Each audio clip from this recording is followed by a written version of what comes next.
ವಿಶೇಷ ಮಕ್ಕಳ ಸಾಧನೆಗೆ ಪ್ರಶಂಸೆ ಸಿಗಲಿ, ಶಾಸಕಿ ಶಶಿಕಲಾ ಜೊಲ್ಲೆ ಆಶಯ. ಆಶಾ ಜ್ಯೋತಿ ಶಾಲೆ ಸಾಧಕರಿಗೆ ಸನ್ಮಾನ ಸಮಾರಂಭ. ವಿಶೇಷ ಮಕ್ಕಳಿಗೆ ಅವಕಾಶ ನೀಡಿದರೆ ಅವರು ಭವ್ಯ ಭಾರತದ ಶಿಲ್ಪಿಗಳಾಗುತ್ತಾರೆ. ರಾಷ್ಟ್ರಮಟ್ಟದ ವಿಶೇಷ ಒಲಿಂಪಿಕ್ ಸ್ಪರ್ಧೆಗಳಲ್ಲಿ ಕರ್ನಾಟಕವನ್ನು ಪ್ರತಿನಿಧಿಸಿದ ವಿಶೇಷ ಮಕ್ಕಳು ಪ್ರಶಸ್ತಿಯನ್ನು ಪಡೆದು ಪ್ರತಿಭೆ ತೋರಿದ್ದು ಕನ್ನಡಿಗರಿಗೆ ಅಭಿಮಾನ ತರುವಂತಹ ವಿಷಯ. ವಿಶೇಷ ಮಕ್ಕಳ ಸಾಧನೆಯನ್ನು ಪ್ರಶಂಸಿಸಬೇಕು ಎಂದು ವಿಶೇಷ ಒಲಿಂಪಿಕ್ಸ್ ಘಟಕದ ರಾಜ್ಯಾಧ್ಯಕ್ಷೆ ಶಾಸಕಿ ಶಶಿಕಲಾ ಜೊಲ್ಲೆ ಹೇಳಿದರು.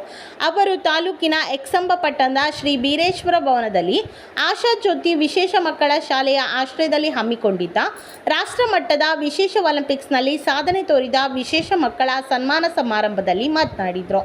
2027ರಲ್ಲಿ ಆಸ್ಟ್ರೇಲಿಯಾದಲ್ಲಿ ನಡೆಯಲಿರುವ ಅಂತಾರಾಷ್ಟ್ರೀಯ ಕ್ರೀಡಾಕೂಟದಲ್ಲಿ ಕರ್ನಾಟಕದ ವಿವಿಧ ಶಾಲೆಯ ವಿಶೇಷಚೇತನ ಮಕ್ಕಳು ಭಾಗವಹಿಸಲಿದ್ದು, ಜ್ಯೋತಿ ಪ್ರಸಾದ ಜೊಲ್ಲೆ ನೇತೃತ್ವದಲ್ಲಿ ಎಕ್ಸಂಬದ ವಿಶೇಷ ಮಕ್ಕಳ ವಸತಿ ಶಾಲೆ ರಾಷ್ಟ್ರಮಟ್ಟದಲ್ಲಿ ಗುರುತಿಸಿಕೊಂಡಿರುವುದು ನಮ್ಮೆಲ್ಲರಿಗೆ ಹರ್ಷ ತಂದಿದೆ ಎಂದರು.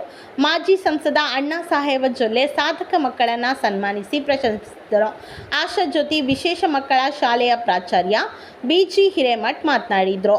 ಸಮಾರಂಭದಲ್ಲಿ ಆಶಾ ಜ್ಯೋತಿ ವಿಶೇಷ ಮಕ್ಕಳ ಶಾಲೆಯ ಅಧ್ಯಕ್ಷ ಜ್ಯೋತಿ ಪ್ರಸಾದ್ ಜೊಲ್ಲೆ, ಶಾಲೆಯ ಪ್ರತಿಭಾವಂತ ಮಕ್ಕಳಾದ ಮಲ್ಲೇಶ ಮನುಮಾಳಿ, ದರ್ಶನ್ ಕಾಂಬ್ಳೆ, ಆಕಾಶ್ ಬೆಂಡಿವಾಡೆ, ಪಂಕಜ್ ಕುಮಾರ್ ಕಲಬುರ್ಗಿ, ಮಾರುತಿ ಮದಾಳೆ, ಅಮಿತಾ ಮೊಕಾಶಿ, ಕಾಲ್ರಾಜ ಕಪ್ಪಲಗುದ್ದಿ, ಮಹತಾಬ್ ಜಹಾಂ ಶೇಖ್, ಸಮರ್ಥ ಮಚ್ಚಂಡಿ ಅವರನ್ನು ಸನ್ಮಾನಿಸಲಾಯಿತು.